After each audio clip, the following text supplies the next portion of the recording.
लीजिए सुनिए विश्वंभर नाथ शर्मा कौशिक की लिखी कहानी मनुष्य, मेरी यानी समीर गोस्वामी की आवाज में।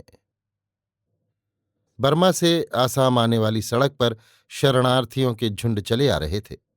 इनमें जवान, बूढ़े, बच्चे तथा स्त्रियां, सभी प्रकार के मनुष्य थे। इसी समय एक मोटर कार जो तेजी के साथ चली आ रही थी, सहसा धीमी होकर रुक गई। इस कार को एक साहबी ठाट बाट के हिंदुस्तानी सज्जन चला रहे थे। इनके बराबर एक 13-14 वर्ष का बालक था। ये भी सूट बूट तथा 16 हैट पहने था। पीछे की सीट पर एक प्रौढ़ तथा एक युवती बैठी थी। कार खड़ी होते ही ड्राइव करने वाले प्रौढ़ सज्जन का चेहरा पीला पड़ गया। उन्होंने घबरा कर कहा, पेट्रोल खत्म हो गया, अब क्या किया जाए। कार खड़ी होते ही उसे पैदल चलने वाले कुछ लोगों ने घेर लिया। एक बुढ़ा बोला, मैं बहुत थक गया हूं हुजूर, बिठा लीजिए। एक स्त्री बोली, सरकार मुझे बिठा लीजिए, मेरे पैरों में छाले पड़ गए हैं। इसी प्रकार कई प्राणी अपने अपने लिए प्रार्थना करने लगे। कार चलाने वाले सज्जन विषादपूर्ण स्वर में बोले, अरे भाई, तेल खत्म हो गया, अब हमको भी तुम्हारे साथ पैदल चलना पड़ेगा। अच्छा, कहकर वे लोग जो अपने अपने लिए प्रार्थनाएं कर रहे थे निराश हो गए और पुनः चल दिए। एक व्यक्ति बोल उठा, मोटर की जान निकल गई। कहाँ आकर धोखा दिया ससुरी ने।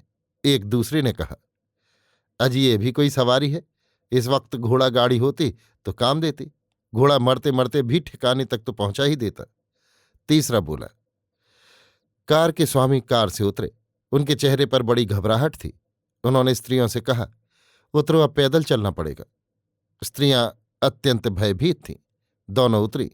साहब के कूले पर थर्मस फ्लास्क लटक रही थी। स्त्रियों से उन्होंने कहा, और सब छोड़ो, खाली टिफिन कैरियर ले लो। कार के पीछे 2 चमड़े के बक्स बंधे थे। कुछ सामान अंदर भी रखा था। उनको सतृष्ण नेत्रों से देखते हुए दीर्घ निश्वास छोड़कर वो व्यक्ति बोला, छोड़ो इन सबको। अजी बाबूजी, इस लाश को तो दफना देते, बेचारी ने न जाने आपकी कितनी सेवा की होगी। ये सुनकर कुछ आदमी हंसने लगे। बाबू बिगड़कर बोले, हम तो मुसीबत में हैं और तुम लोगों को मजाक सूझा है। तो हम लोग कौन सुख में है सरकार, लेकिन मुसीबत को भी हंसी खुशी सहना चाहिए। आपको ज्यादा रंजना हो, इसलिए ऐसी बातें कर रहे हैं, बुरा न मानिएगा। बाबू साहब मुस्कुरा दिए, बोले, ठीक कहते हो भाई, हमें अपनी तो कुछ परवाह नहीं, इन औरतों और बच्चे की चिंता है। खैर, चिंता करने से कोई फायदा नहीं, अब तो भुगतना ही पड़ेगा। आइए चलें। बाबू साहब ने एक दृष्टि कार तथा असबाब पर डाली, ठंडी सांस खींची और चल दिए। दोनों स्त्रियां भी रोती हुई चल दीं। चलते समय उन्होंने कार पर रखे हुए 4 कंबल उठाकर अपने कंधों पर डाल लिए। बाबू साहब चलते हुए बोले, इस दुनिया में कुछ है नहीं, कल तक क्या था, आज क्या हो गया। यही बात है सरकार, दुनिया में किसी चीज पर भरोसा करना गलती है। यहां अपना कुछ नहीं। क्यों भाई, हम लोग सही सलामत हिंदुस्तान पहुंच जाएंगे? बाबू साहब ने पूछा। चले चलिए, हिम्मत न हारिए, अगर जिंदगी है तो पहुंच ही जाएंगे, नहीं तो एक दिन तो मरना ही है। अरे भाई, मौत के डर से तो बर्मा छोड़ा, घर बार माल असबाब छोड़ा, परंतु उससे छुटकारा न मिला। इससे तो वहीं बने रहते तो अच्छा था। जी जो नहीं मानता, उस समय यही समझ में आया कि भाग चलने में ही बचत है। लेकिन बाबूजी, आपने काफी पेट्रोल साथ नहीं लिया, ये गलती की। क्या बतावें भाई, पेट्रोल के 2 टीन जल्दी में रह गए। तकदीर की बात है, निकाल कर धरे, लेकिन कार पर रखना भूल गए। जब दूर निकल आए तब याद आया, अगर वे होते तो फिर क्या था। लेकिन तकदीर से कौन लड़ सकता है। यही बात है, लाख उपाय करो पर एक नहीं चलता। बताइए, पेट्रोल ही रखना भूल गए।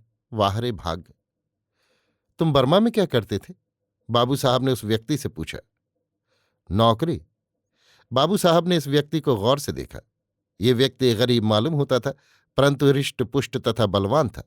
वयस 35 के लगभग होगी। बाबू साहब ने पूछा, तुम्हारे बाल बच्चे? बाल बच्चे तो हिंदुस्तान में हैं। कौन बाल बच्चे? खाली घरवाली है। अभी 2 महीने हुए तब चिट्ठी मिली थी कि उसके लड़का हुआ है। वो किसके पास है? अपने मायके में है। कुछ क्षण चुप रहकर बाबू साहब बोले, तुम हमारे साथ रहो। हम सकुशल हिंदुस्तान पहुंच गए तो तुम्हें अपने यहां रख लेंगे। मैं तो अब आप ही के साथ हूं, हिंदुस्तान पहुंचने पर देखा जाएगा। तुम्हारा नाम क्या है? राम भजन लाल। चलते चलते संध्या हो गई। राम भजन लाल बोला, अब कहीं ठहर जाना चाहिए बाबू, रात बिताकर सवेरे चलेंगे। बाबू साहब बोले, कहाँ ठहरेंगे? यहीं किसी पेड़ के तले, और ठिकाना ही कहाँ है। राम भजन ने कहा। अतः एक वृक्ष के तले कंबल बिछाकर ये चारों बैठ गए। राम भजन अपनी पीठ पर गठरी लादे था। उसे खोलकर उसने एक दरी निकालकर अपने लिए बिछाई। टिफिन कैरियर खोलकर चारों ने थोड़ा थोड़ा भोजन किया। राम भजन को भी खाने को कहा गया, पर वो बोला, आप अपने लिए रखिए, मेरे पास खाने को है, अभी आपको कई दिन काटने हैं। क्या है? बाबू साहब ने पूछा। ऐसे ही सटर पटर है, भुने चावल हैं और कुछ चने हैं, सब खा डाले, अब थोड़े रह गए हैं, 2-3 दिन भर को है। मुझे तो चलते 8 दिन हो गए। आप मोटर में आए, इससे जल्दी आ गए। हाँ, पानी नहीं है, पानी थोड़ा आपको देना पड़ेगा। थर्मस बोतल से थोड़ा थोड़ा पानी सबने पिया, थोड़ा राम भजन को भी दिया। लड़का तो तुरंत सो गया, स्त्रियां भी लेट गईं। बाबू साहब बैठे रहे। राम भजन बोला, ऐसी मुसीबत कभी ना उठाई होगी बाबू। मुसीबत? हमें तो इस मुसीबत का कभी स्वप्न में भी ध्यान नहीं आया था। आप तो अमीर आदमी हैं, आपको मुसीबत से क्या सरोकार। मैं गरीब हूं, बड़े बड़े कठिन समय मैंने पार किए, पर ऐसा समय कभी नहीं पड़ा।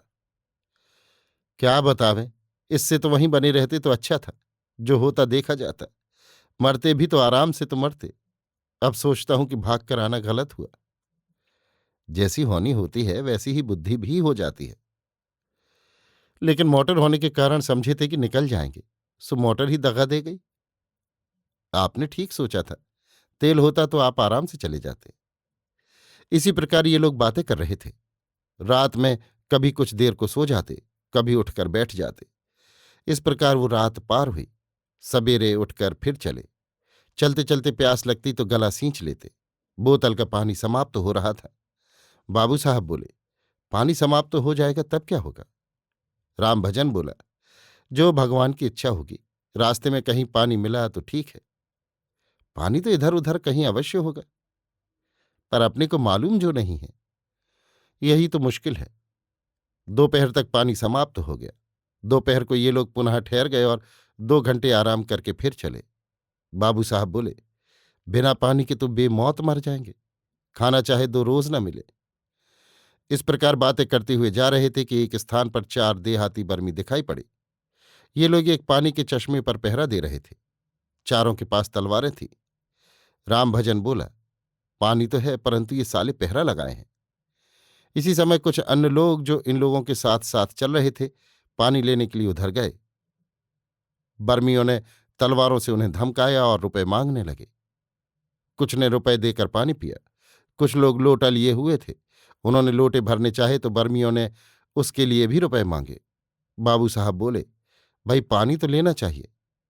रामभजन ने उन बर्मियों से बात की तो उन्होंने इन 5 को पानी पिला देने तथा बोतल और रामभजन का लोटा भर देने के 100 रुपये मांगे। बाबू साहब ने तुरंत 100 रुपये के नोट निकाल कर दे दिए और पानी पीकर बोतल तथा लोटा भर लिया। कुछ लोग जिनके पास बर्मियों को देने के लिए काफी रुपए नहीं थे, खड़े मुंह ताकते रहे। एक व्यक्ति रामभजन से बोला, भाई एक लोटा हमारा भी भरवा देते। रामभजन बोला, देखते नहीं हो तलवार चमका रहे हैं, बिना रुपए लिए भला ये लोग देंगे? हम तो प्यासों मर जाएंगे। रामभजन ने दृष्टि डाली। कुल 15-20 आदमी थे। इनमें से अनेकों के पास लाठियां थीं। रामभजन भी लाठी लिए हुए था। रामभजन अलग हटकर उन लोगों से बोला, प्यास में मरने से तो ये अच्छा है कि पानी लेने के प्रयत्न में मारे जाओ। हम लोग 15-20 हैं, ये 4, क्या हम लोग इन्हें मार के भगा नहीं सकते? अरे भाई, इनके पास तलवारें हैं। बड़े कायर हो तुम लोग। अच्छा, पहला वार मैं करूंगा, बोलो है हिम्मत? सबने सलाह की। सलाह करके ये निश्चय किया कि प्यासों मरने से तो ये अच्छा है कि यहीं लड़ भिड़ कर मर जाएं। रामभजन से सबने अपना निर्णय कहा। रामभजन बोला, तब ठीक है। बाबू साहब, आप स्त्रियों और लड़कों को लेकर आगे बढ़ जाइए और हमारा इंतजार कीजिए। बाबू साहब बोले, चलो जी, तुम भी किस झगड़े में पड़ गए? ये झगड़ा नहीं है बाबू, जीवन मरण का प्रश्न है। आप चलिए, मैं अभी आता हूं। विवश होकर बाबू साहब अपने परिवार सहित आगे बढ़ गए। इधर रामभजन तथा अन्य लोग उन बर्मियों के पास पुनः पहुंचे। बर्मी समझे कि पानी खरीदने आते हैं। पास पहुंचकर रामभजन ने एकदम से एक बर्मी पर लाठी का वार किया। लाठी कड़ाक से उसके सर पर पड़ी और वो चक्कर खाकर गिर पड़ा। अन्य लोगों ने शेष उन तीनों पर लाठियां बरसा दी, परंतु वे तीनों जान लेकर भागे। कुछ ही मिनटों में मैदान साफ हो गया। रामभजन बोला, अब पियो जितना पानी चाहो और अपने अपने बर्तन भर लो। जरा सी हिम्मत करने से काम बन गया। सबने खूब छक्कर पानी पिया और जिसके पास जो पात्र था वो भर लिया। रामभजन बोला, अब चलो तेज कदम, ऐसा ना हो कि वे लोग मदद लेकर आ जाएं। रामभजन ने उसी बर्मी की जो बेहोश पड़ा था तलाशी ली। उसके पास बाबू साहब के नोट तथा अन्य रुपए निकले। वो सब रामभजन ने ले लिए। बाबू साहब के नोट रखकर अन्य रुपए उसने उन आदमियों को दे दिए। बाबू साहब के पास पहुंचकर रामभजन बोला, लीजिए अपने रुपए। बाबू साहब अचकचाकर बोले, ये कैसे मिले? छीन लिए सालों से, और कैसे मिले? बाबू साहब बोले, शाबाश, इन्हें अपने पास ही रखो। रामभजन बोला, आप रख लीजिए, फिर मैं ले लूंगा। अब जरा तेज कदम चलिए। सब लोग लपक कर चले। लड़का बहुत थक गया था, चल नहीं पा रहा था। उसे रामभजन ने अपने कंधे पर बिठा लिया। अन्य लोग रामभजन से इतने प्रसन्न हुए कि वे भी इन्हीं के साथ हो गए। इस प्रकार अब 5 आदमियों से बढ़कर ये एक पूरा काफिला हो गया। चौथे दिन ये लोग भारत की सीमा पर पहुंचे। यहां सहायता का प्रबंध था। इतने दिनों में ही स्त्रियों की बुरी दशा हो गई। उनके पैरों में घाव हो गए। बाबू साहब भी आधे रह गए। लड़के की दशा अच्छी थी, क्योंकि उसे रामभजन तथा अन्य लोग बीच बीच में अपने कंधों पर लेकर चलते थे। रामभजन बाबू साहब के साथ कलकत्ते तक आया। यहां आकर वो बोला, अब मैं अपने गांव जाऊंगा बाबू। अब कब और कहाँ मिलोगे? बाबू साहब ने पूछा। मेरा पता लिख लीजिए। आप अपने ठिकाने से मुझे चिट्ठी डालिएगा, फिर जैसा होगा देखा जाएगा। बाबू साहब ने रामभजन का पता लिख लिया। चलते समय बाबू साहब आंसू भरकर बोले, रामभजन, तुम्हारी बदौलत हम लोग जीवित आ गए, अन्यथा वहीं खत्म हो जाते। सबको भगवान ने पार लगाया बाबू, मेरी क्या शक्ति थी? बाबू साहब रामभजन को 200 रुपये देने लगे, परंतु रामभजन बोला, मैंने मजदूरी नहीं की है बाबू। रुपए लेने से तो ये मजदूरी और नौकरी हो जाएगी। मैंने तो जो किया मनुष्यता के नाते किया। मुसीबत में दूसरों की सहायता और सेवा करना, यही तो मनुष्यता है। मैं अपनी मनुष्यता को बेच नहीं सकता बाबू। आप अपने रुपए अपने पास रखिए। बाबू साहब ने बहुत कहा, बहुत समझाया, पर रामभजन ने एक न मानी। वो बोला, फिर कभी मुझे आवश्यकता पड़ेगी तो आपसे मांग लूंगा, इस समय तो एक पैसा न लूंगा। ये कहकर रामभजन बाबू साहब से विदा हो गया। बाबू साहब सोचने लगे, ऐसे ही आदमी को मनुष्य कहना चाहिए। अभी आप सुन रहे थे विश्वंभरनाथ शर्मा कौशिक की लिखी कहानी मनुष्य, मेरी यानी समीर गोस्वामी की आवाज में।